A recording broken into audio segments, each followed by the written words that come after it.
All right, everybody. Well, welcome to Learning Survival Bushcraft Together. So, what I had to do this week, I had to dig some of my garden and get it going. I live in Central Florida, and, I planted sweet potatoes, kamates I love kamates, the Philippine word for sweet potatoes. Okay. So, I planted these kamate sweet potatoes a few years ago, and I kind of just they give me food pretty much all winter long. I'll leave them in the ground and dig them up as I need them, and it's really interesting because here it is, springtime, middle of March in Florida. That is, I'm getting used to trying to plant things in Florida. So I dug this little patch up here already, and then I left some slips, and then some of the slips of the kamates I've just replanted again, as you'll see coming up. But this is one small spot that I had already started before I started filming.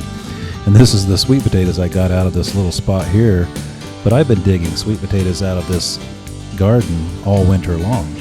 I think there's some pepper plants, bell peppers here, and we have tomato plants also that we planted in late September.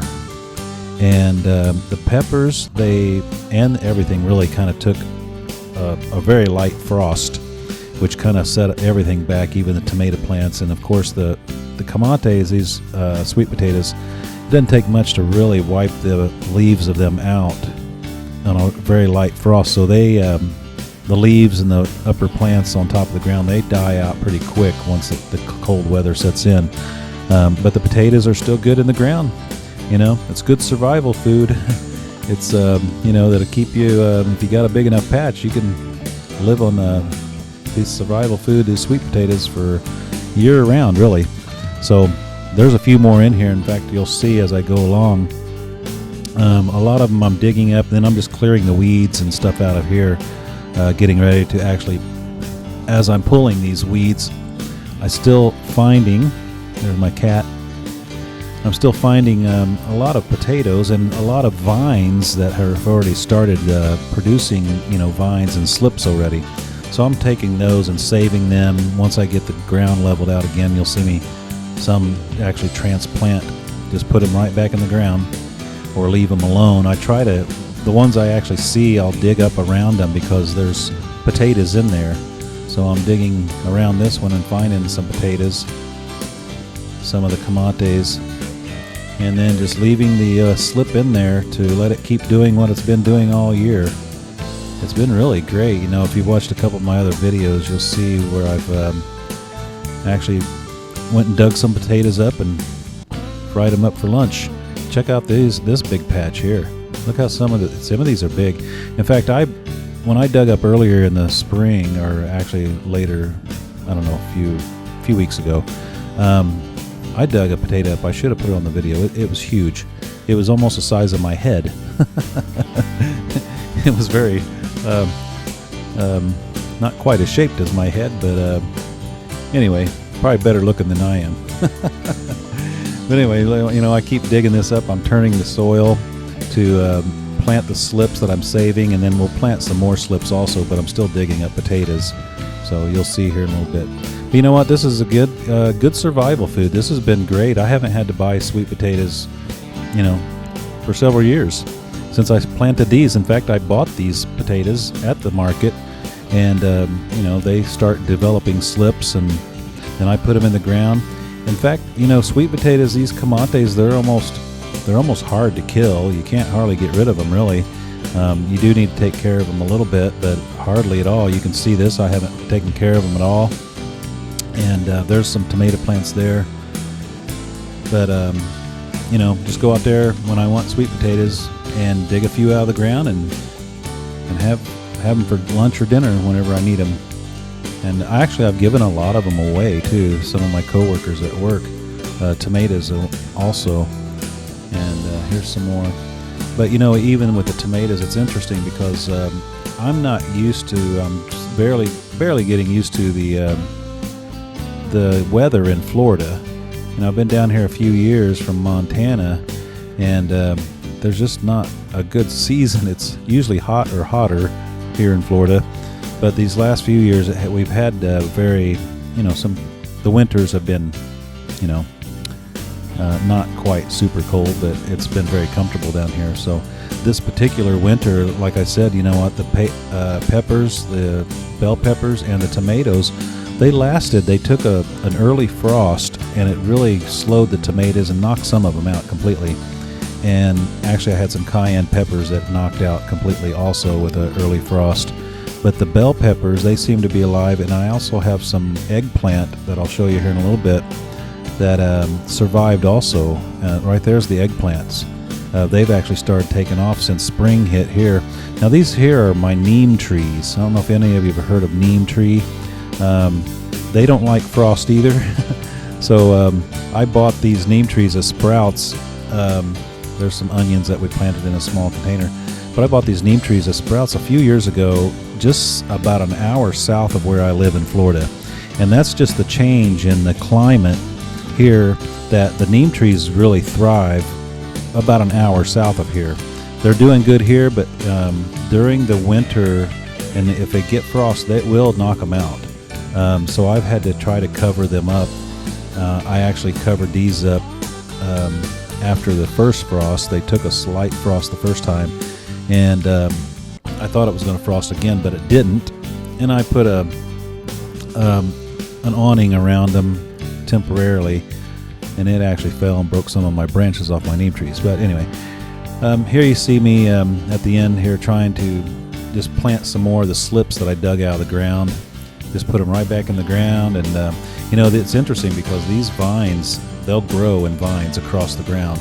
Now I know there's a lot better ways to do this than what I'm doing, and I've watched a lot of people plant camates, and anyway, there's a lot better ways, and I would rather do them a better way, but this is the way I'm doing them. So quick and easy. I work a full-time job, so I got my 2 days off every once in a while. Well, my days off are Wednesdays and Thursdays. I have to work through the weekends, but this gives me, I got so much to do, it's crazy. Getting the garden prepared is one of my main objectives right now in the next couple weeks, so this was one of the tasks I had to take care of. So, but it is interesting. You'll see, again, this was the large patch, and I'm picking up some of the leftover potatoes that I dug up out of here after I got the ground level. But yeah, the one right behind me there, you can actually see there's pepper plants. I'm not sure if they're going to make it or not. They're actually alive and they look good. They haven't grown much, but we're going to see what they do. But this is another kind of illustration of, here in Florida, where I'm at, in Central Florida anyway, the sweet potatoes are able to be good food through the whole winter. And I've done this for about 4 years now, being able to just, dig the potatoes up as I need them. And through the winter months, the vines pretty much die out, but they start springing up again when the weather changes like they are now. And I have potatoes, endless supply of these kamate sweet potatoes. And they are really good. I'm going to try to, I bought some of those purple sweet potatoes, and they're really good.